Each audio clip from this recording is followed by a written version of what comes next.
Hello, everybody. This is basically about this good old boy right here. This is Max. Oh, he's beautiful. Look at him. Oh, turn around. Max. Yeah, look at him. What's this? What's this? Look. Over here. What's this? Well, He's a that's good Max, everybody. And this is basically what this video is about. So, my name is Chuck Young. This is my friend Rob here. Howdy. And he lives southern Missouri. Yeah, southern Missouri. So he rents a property here in town, right by the road. We're not in the town, actually. We're out in the county completely. That's right. South Fork is the closest. And what's the That's population? not even a What's the town. population of South Fork? 12. 12? I don't know. So out way outside, West Plains is the closest city that we're at. So he rents a property out here, and what kind of yard acreage is right here? Is it even an acre? I don't think it's even a quarter of an acre. So Rob, being a good fur baby daddy, likes to take Max here on walks, and being being the oh man, good old boy. So he takes Max down these dirt roads to walk. I can't help it. He's such a good boy. So we all know as dog parents that they need a lot of exercise, and right here, this good old boy does not get the exercise he needs. So what I understand is Rob takes old Max down these public roads to run and get excitement. And you told me Be a doggy. and be a dog. And you told me that one route over there was like 3 miles. It's a mile to the four-way intersection and a mile and a half down to the corner off the next dirt road to the right. And that's total 2.5 miles one way and 2.5 miles back. And all so 5 county, miles in the morning and 5 miles at night. and all county roads. Yeah, all county roads. And you do that twice a day. Yeah. Right. That's wonderful. Well, what's happening now, everybody listening, is a gross amount of injustice. What's happening here to my friend Rob, and you'll hopefully grow to understand the negligence and improper due process that's going on here. So let's start from the beginning, the very, very beginning. You've been here for how long? March 5th will be 2 years. So in this little house that he rents, well, it's not really a little house, but the property for Max, which is the sole purpose of this video, is Max. For Max to have area to run is not possible right here in this front yard. Right. So you take Max on these. Tell me about what happened on this first dirt road that you decided to take Max down, which is just right across the road from your property here. What happened on that road? Why can't you even do that anymore? Which you'll understand. There was 2 incidents. I'm going to try and keep it short because we're going to try and keep this 5 minutes, right? All right. So there's 2 incidents. One was I was taking a pause under a big shade tree on somebody's property, and they knew that I was going up and down their private drive and hanging out under the shade tree because they'd be coming and going, and they'd wave to me and smile because they thought it was, cute that I was taking my dog for a run. And people you knew. Yeah. Well, I mean, I didn't know them, but they knew who I was, and I did have an interaction with them, and I told them where I lived and why I'm going down the dirt road, and I hope they don't mind if I use their driveway. And they said, no, not at all, blah, blah, blah. So it was really positive interaction, but they ended up moving. And when they moved, somebody else bought the property and moved in, and I didn't know about that because I didn't know they were selling the property. Let me rephrase that. I knew they were selling the property, but I didn't know it had been sold at this point. Okay.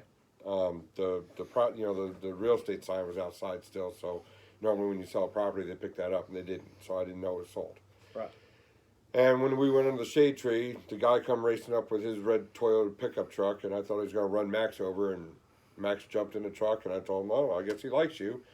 And that seemed to take some of the wind out of his sail, and he, was a little bit cooler about it, but still, he didn't want me on the property. So I loaded Max up, and we left. and I didn't go back. But that was, strike one. That was a bad interaction that I didn't want to happen. Mm-hmm. So we stopped going down that private drive. Well, a little while later, several months later, somebody further down the road moved, and somebody else moved in, and I guess they told them about it because I used to have interaction with those people at that property, and they had a dog that got along with Max, and sometimes when they were home, and they let the dog out, Max and the dog would play, and we'd talk, and then we'd go on our way when they went inside. Every time Max ran on the property, I apologized to him and tried to get him back as quickly as possible. And the woman, I don't remember, she had a somewhat unusual name, but I don't remember what it is. She always said, "Don't worry about it, it's no problem, So I figured it was no problem, like she said. Well, I think they talked to the people that bought their property and told them that, this guy comes by periodically, runs his dog, and sometimes when we're home, the dog comes on the property and hangs out with our dogs and blah, blah, blah. And the first time he saw me running my dog past their house, the dog was not on their property. We were both in the road. Max wasn't even looking at them. He come charging out of the house across his property to tell me in no uncertain terms that I wasn't going to be there doing that, and my dog wasn't going to go all over his property and shit all over his property. And I'm like, okay, well, he kind of made me nervous. Mm-hmm. I didn't want to have a physical confrontation, but when he charged me the way he did, I thought he was coming out to try to beat my ass. Mm-hmm. And then he stopped short right at the curtilage of his property. And he actually looked right down like he was looking at a line to make sure he didn't go over that line. To not get into public. Right. Right. So that was strike two. So I said, okay, we're not even going to go down this road anymore. I'll just find a new dirt road. I don't want any problems. Trying to avoid it, yeah. confrontation So with I anybody. Right. So I picked this next closest road. Mm-hmm. This one's already across the highway. Really close, yeah. And so when I had to pick a new road, I'm trying to save gas because I'm not, rich. So it's got to be something close where I can run him. So I picked the next road down the road, which is the closest one, 200-300 yards down the road. Very close. I'll take this road coming here to visit Rob. Yeah. So we're already at 7:30. It's okay. So keep going. So I picked a spot down that road that was way far away from everybody, which was right before the 3rd low water bridge. And at some point, beginning of summerish, they tore the bridge out to replace it with a different kind of bridge and 2 culverts underneath to let the water go by so that the low water bridge wouldn't flood out because people were having a problem getting by it. Mm-hmm. Well, the bridge was out for 3 months, and I obviously couldn't go further to start the run, so I backed up and I went to the closest spot to 160 where I felt comfortable letting Max out so that there wouldn't be any bad interactions between Max and any animals that might live at any of the houses down that road. So now we're going a mile down the dirt road to start the run. And starting it was 100 yards past the last house I was worried about. Because I didn't know if they had pets or animals or anything, but right. they had stock. Trying to find a good spot where nothing would happen. Right, so I'm not in front of anybody's house doing, anything where they can look out the window and say, "Oh, what is he doing there?" I'm 100 yards down the road, okay? Had a spot picked out because there was a small tree on the left-hand side. In the morning when I'd run them, it cast a shadow from the rising sun across the road like a starting line. So that was our starting line. We're going to start before that line, let them out there, we go run, and when we come back, we pick up there at the last. The last moment. That's no matter what, we're stopping the run there. But normally, we weren't getting all the way back.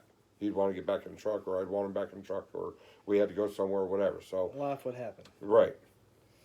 And then one night, I was coming back from a run. He was already in the truck. I didn't pick him up to the tree. I picked him up further down the road.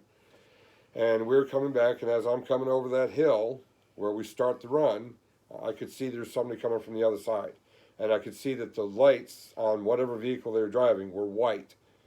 Really, really bright white, which told me they were LEDs. And I know from experience that when somebody has their LED lights on, I can't see dick.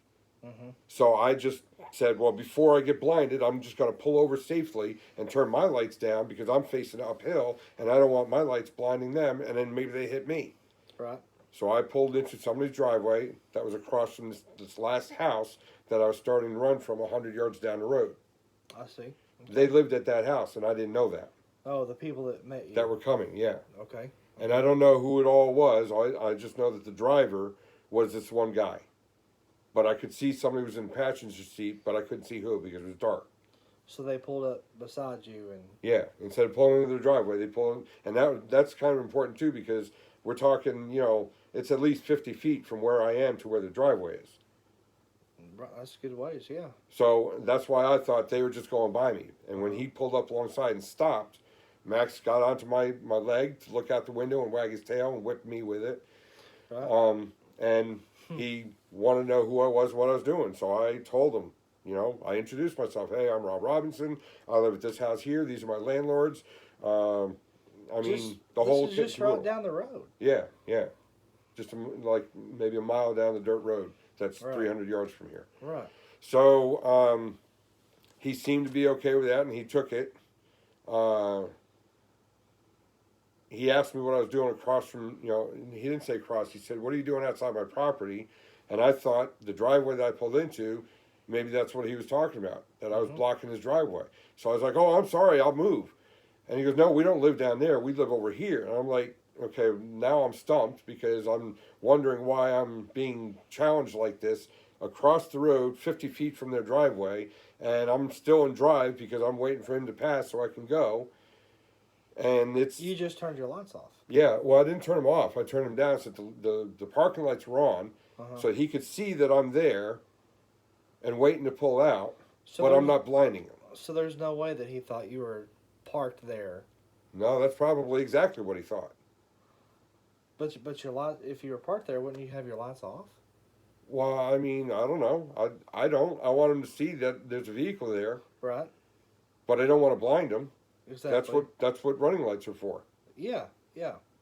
So your lights were on. There was no way that he thought you were there like snooping, because your lights were on. You were waiting for him to go by so you could go on because you were blinded. Well, I mean, I would imagine that, because I would imagine if I could see his lights coming over the hill, he must have seen mine coming up the hill before I turned them down. Right. So he must have known there was a vehicle coming. Because you never turned your lights off. Right. Yeah, you just dimmed them. Right. Right. Okay. And, well, they pulled into the driveway after that, and a couple of days later when I went to walk my dog in the morning, a sheriff was at the top of the hill, and he come down alongside me as I was letting Max out and asked me what I was doing in a very aggressive manner. So I told him the same exact thing I told this other guy the night before, or 2 nights before, or whatever it was.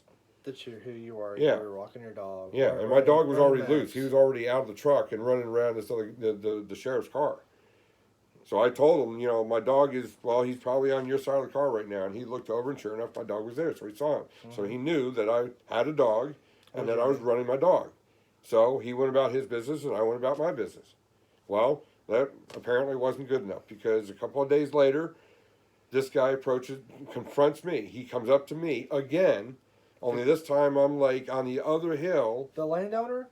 Yeah, the John Collins guy in the black pickup. Come at you again. Again, the second time, confronted me. This time, several hundred yards down the road in front of somebody else's property, who's already told me he has no problem with me being on the property with my dog, because he knows what I'm doing. Right. His name is David Skinner. Okay. So he confronts me in front of David Skinner's gate, because I'm pulled over on the side of the road doing something on my phone, and my dog's out sniffing and peeing, pooping, whatever he's doing. Right. And when he pulled up, I recognized who it was, and I thought, oh, okay, I know this guy. So I put my phone down, I got out of the truck and said, hey, John Collins, how you doing? And he just laid the fuck into me. What was he? You're not going to be parked outside my house. You better not come back, blah, blah, blah, blah, blah, blah, blah. I mean... And you were several hundred yards past his property. Yeah. And he went to you. Yeah, he came to me again. So this is the second confrontation from him. Okay. With a confrontation with a deputy sheriff in between. Well, I tried to explain to him again, friendly, cordial like, who I am, where I live, what I'm doing, who my landlords are, blah, blah, blah, blah, blah. Mm-hmm. Wasn't good enough for him. He started laying into me again. So I told him, you know what? You need to fuck off. I'm not taking any more of your shit. This is done. I've tried to be polite. You don't want that. Right, because now you're not even close to his property. Right, not even close. Why come at you again? Because he's gonna, by God, he's gonna have his way. That's why. All right, so what? So a couple of days later, another sheriff stops me, and this time it's at night again. And I've already passed their house. I've already picked up Max, and I picked him up long down the road again. I'm not anywhere near the house picking him up. Mm-hmm. And I go up and over the hill, past their house, and as I'm getting to the other side where I start to come down, there's lights coming up the other side already. So I'm like, oh shit, here we go, another vehicle again. So I pulled over to the right again, and I turned my lights down again. This time it's the sheriff again, but it's a different one, a deputy sheriff. Mm-hmm. And he straddles the middle of the road, turns all of his white lights on so I can't see dick. So I'm like, okay, you want to play stupid? He put a spotlight, that's outside the car over the mirror. He put that in my face. So I said, okay, fuck you. I turned my lights on, and then I turned my high beams on. I was like, if I can't see, you can't see. I understand. Because my lights are fucking bright. I know they are. So I decided on top of that I was going to pull up alongside him before he got his car door open so that he couldn't get out. Because once he gets out, there's a strong possibility he might reach for his gun. Right. And I don't want that to happen. So I'm trying to keep him in his car. Well, he got the door open before I got there. So I had to swerve off to the right and let him open the door. And he got out of the car, and then he reached back in, he turned his little pretty blue, red lights on, and then he started laying into me. And I'm like, this is not happening. So he mouthed off to me, I mouthed off back to him. And for doing nothing but running my dog. But being on a public road. Yep. So when I got fed up with him, and I got fed up with quoting the Constitution to him, quoting Missouri state law to him, revised statutes to him, when I got done quoting Supreme Court precedent-setting cases, and he didn't give a fuck about any of it, I said, you know what, you need to just go the fuck on. He goes, oh no, this is a free country. I can do what I want. Mocking me. Exactly. I said, okay, that's the way you want to play. You stay the fuck here. I'm going to go on. So I went on. As I was going on, he said, that's all right. We'll be seeing you real soon. That's a threat. That's a fucking threat. That's a threat on my life. Yeah. So I got home. I rinsed off my truck because there's always a fuck ton of dust on it from the road. So every day I got to rinse my truck off of all the dust. And I thought about the interaction with him. And when I got done rinsing the truck off, I got on the phone and I called the sheriff's department to file a complaint for a threat on my life by a deputy sheriff. Yeah. About an hour later, a sergeant calls me back, Sergeant Thompson of the Howell County Sheriff's Department. Okay. And he and I had an hour-long discourse. And I was, again, quoting all these things to him. He didn't give a damn about any of it.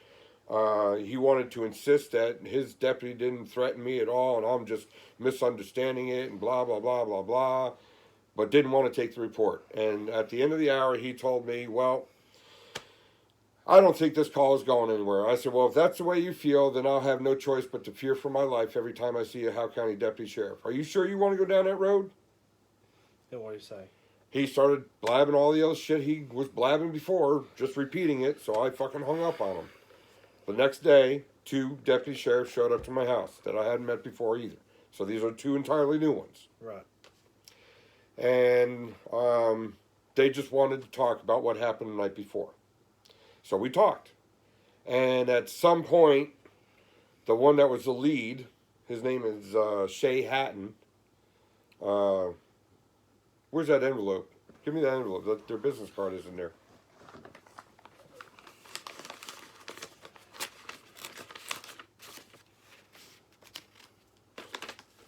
Nothing else in the envelope. His name is Shay Hatton, badge number 270. And his partner was Chad Johnson, badge number 220. Patrol Division, Howell County, Missouri Sheriff's Office. And those were the 2 that came? Those are the 2 that came. Okay. So we had a good long conversation. And at first, when they showed up, I wasn't sure what they were going to do. So when he asked me if we could talk, I said, I don't know. Can we talk? Meaning, can we really talk, or are you here to fucking kill me? Mm-hmm. And he said, oh, we don't mean any trouble. We don't want any trouble. We just want to talk. And the other guy had his hands on his hips, which means his right hand was on his gun. So I said, well, if we're just here to talk, get your damn hand off your gun. And he quickly raised both hands and said, oh, I'm not trying to do nothing. Right. And that told me that they weren't here to cause me ill harm. Mm-hmm. So I relaxed a little bit more, and we talked. And we had a pretty good damn conversation because I ended up unlocking the screen door, the storm door, and I stepped outside on the porch, and I ended up shaking both of their hands. And they gave me their business card, and he wrote the other officer's name and badge number on the back for me to have. So they basically understood that. Yeah, he told me this would be the end of it. There would be no more. They understand what's going on, and they're sorry for the inconvenience and all this other stuff. You're just running your dog. I'm just running my dog. Okay. So, come to find out a few days later, after they showed up, another deputy sheriff I hadn't met shows up and delivers me a notice of summons to go to court for a restraining order. A restraining order? The wife filed a restraining order when the husband couldn't scare me off. The Collins, the wife of Mr. Collins. Yeah. That you've never even seen. I've never even seen her. Don't know anything about her. Don't know what her maiden name is. Don't know where she's from. Don't know who her kinfolk are. Don't fucking care. I didn't think you could do that. Apparently you can, because they did it here. Somebody that you don't know. Yep. Filed a restraining order. Yep. And they're not family. Nope. It's not domestic. Nope. I'm not related to her in any way, shape, or form. I don't know who she is. I don't care who she is. All right. So this guy shows up and gives you this restraining order. What do you do? Well, I scrambled and tried to talk to everybody to find help, and nobody wanted to help me. So I had to go to court because the choice was either not go to court and have the restraining order issued anyway, and then she could call up and complain about me anytime she wanted, and all she'd have to say is, I saw him, he threatened me, he left. I don't know where he is, he's probably home now. And then they'd come and get me. Well, you had to show up. You weren't doing anything wrong. So what happened in the hearing? So I went to the hearing. And the judge asked her first what was going on, and she turned on the crocodile tears and hysterical voice and, oh, I'm so fucking scared, blah, blah. I mean, she didn't say fucking, but, I'm so scared. He's, I don't know why he's doing this. I haven't done anything to him, blah, blah, blah, blah, blah. And the judge bought it. Hook, line, sinker, rowboat, pond, county, all bit and caboodle. And you don't even know what she looks like. Still don't know what she looks like, because while we were in court, she had her hair coming down the side of her, and I couldn't see her face. So I still don't even know who this person is. Not that seeing her face would help me any, because I don't know anybody named Jessica Marie Collins. So a restraining order usually works like you can't come within 300 feet. 300 feet of said person. Yep. And you don't even know what she looks like. Nope. And so it's physically impossible for me to not violate it. It's physically impossible for me to not violate it, because I could be anywhere at any time, and she could be standing right in fucking front of me, and I wouldn't know it's her. And a judge passed that. Yep. He sure did. Didn't want to listen to anything I had to say. He let me start talking, then he cut me off and said, well, it's obvious you know her, after I just told him several things. The first thing I told him was I don't consent to any of this. I don't have any desire to contract with anyone. Right. And I told him I don't know who she is. I've never met her. I've never seen her face. I've never even heard her voice. I don't know anything about her. I don't want to. Did you tell about the cops that come talk to you? I tried to. He cut me off and wouldn't let me finish. Didn't want to know. Didn't care. So it doesn't. And this is in the civil court. A civil court. A civil court is issuing an order that can be backed by the threat of force and force itself from a civil court. They do not have that authority. That's what criminal courts are for. If he had a problem and he thinks that force needs to be used, then they need to prefer criminal charges against me and take it to a criminal court, and the criminal court can threaten me with sheriffs. Not the civil court. This is why O.J. Simpson, when he didn't get convicted in a criminal court, They took him to civil court, but the civil court still couldn't do any punishment to him to deny him rights because they don't have that authority. Because that's civil. Because it's civil. If you're wearing a hat and I say it's my hat, and we go to the judge and you bring a receipt, the judge can say that's his hat, he's got the receipt, screw. That's all he can do. They cannot issue these illegitimate restraining orders threatening violence on my person if anyone says I violated it. And that's what this is. A violation of your rights of an American. I've got we all have three basic rights: the right to life, liberty, and property. By issuing the restraining order, he's limiting my right to liberty without any justification, without any evidence, without any victim. I mean, a victim is created by somebody denying one of the three basic rights to somebody else. That causes a crime. A crime, exactly. You have to have a victim for a crime to exist. No crime, no victim, no crime. If there's no crime, there's no probable cause. They got nothing. But that's all criminal court stuff. Right, not civil court. They don't have the authority in civil court to venture into criminal court. And that's what this place did. And this is simple shit. This is not complicated. Right, yeah. I talked to a lawyer about the restraining order and the constitutionality of it from a civil court, and he said he'd actually done the research. Nobody has ever challenged it all the way up to the Supreme Court on the constitutionality of the restraining order. But the way he told me it was that this is definitely a damn good constitutional reason for, doing away with these restraining orders for people that are not family, and for the court to be threatening harm. But wouldn't take it because why? Well, it's expensive. So your rights are being violated, but because you can't afford to pay a lawyer, just piss on you? Yep. And your rights are going to be violated and... Yep. And I am currently living in fear for my life right fucking now because this order has been issued.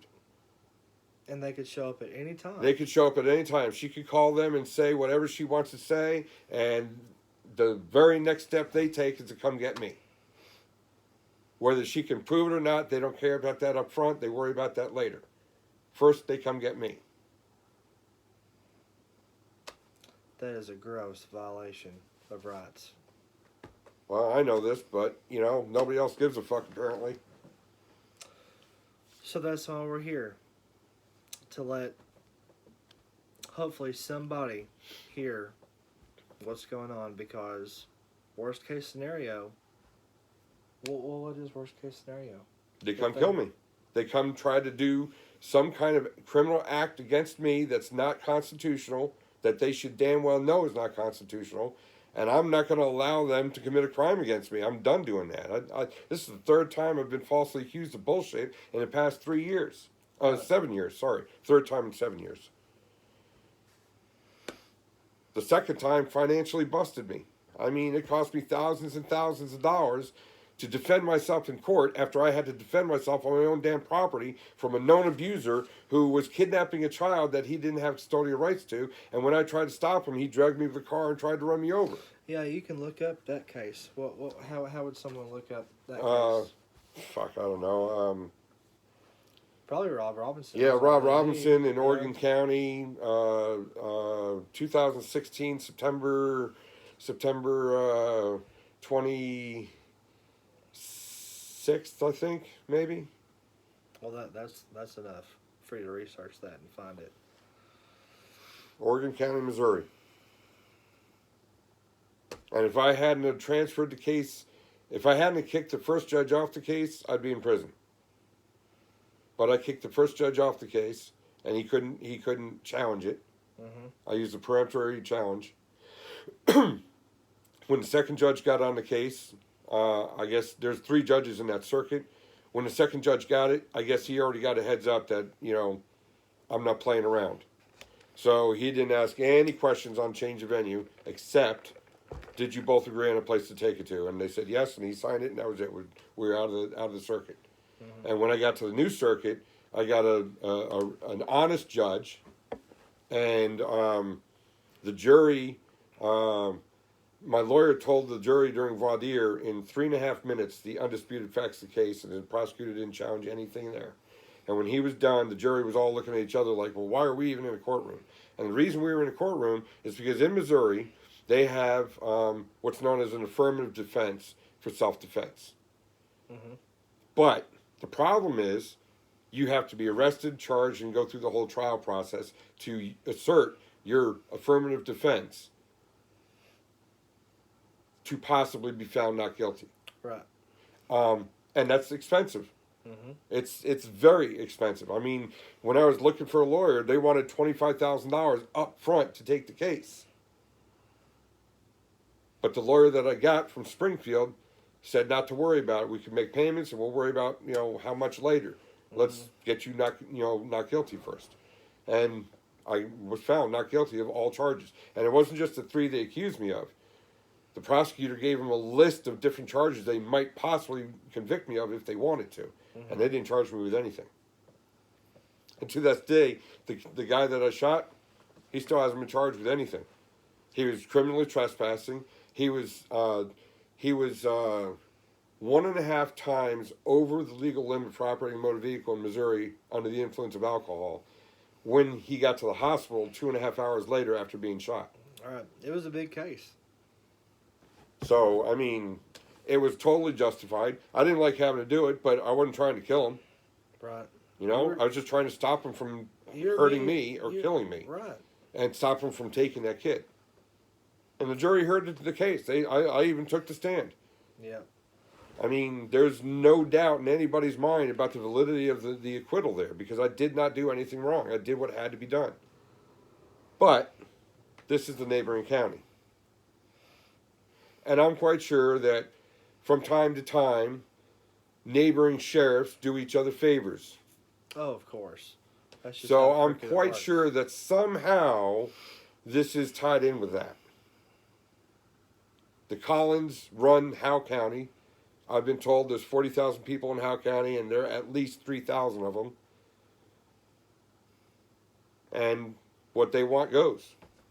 And if they're the ones that control this county, and the 2 sheriffs are side by side and doing each other favors, and basically anybody in any kind of position of authority in any county has to get the okay or the blessing from the family that runs that county, well, there you go. If they're all friends and family across the 2 counties, doesn't take a rocket scientist to figure out where this is all coming What's from. going to happen? Yep. So that was our point to this video, was to hear Rob's story, because what's going to happen, they're going to come after you possibly and try to deny you your rights. And I'm going to have to defend myself. So we want this known, that this is simply wrong. It's unjust, unconstitutional, simply wrong. But now we have the true story documented. Maybe somebody will come back and look at this, and I sure hope it happens before I die. amen. But now you know. If you wake up in the morning and get on the news and hear about the death of Rob Robinson, you'll know what happened. And maybe, They'll probably make up all kinds of stories. If that happens, they're gonna make up all kinds of stories about how crazy I am, or how hostile I am, or how violent I am, or whatever. I mean, it's not true. I have a nursing license, a valid nursing license in Arkansas for mental health. It's what I do for a living. This man is not crazy. Not crazy at all.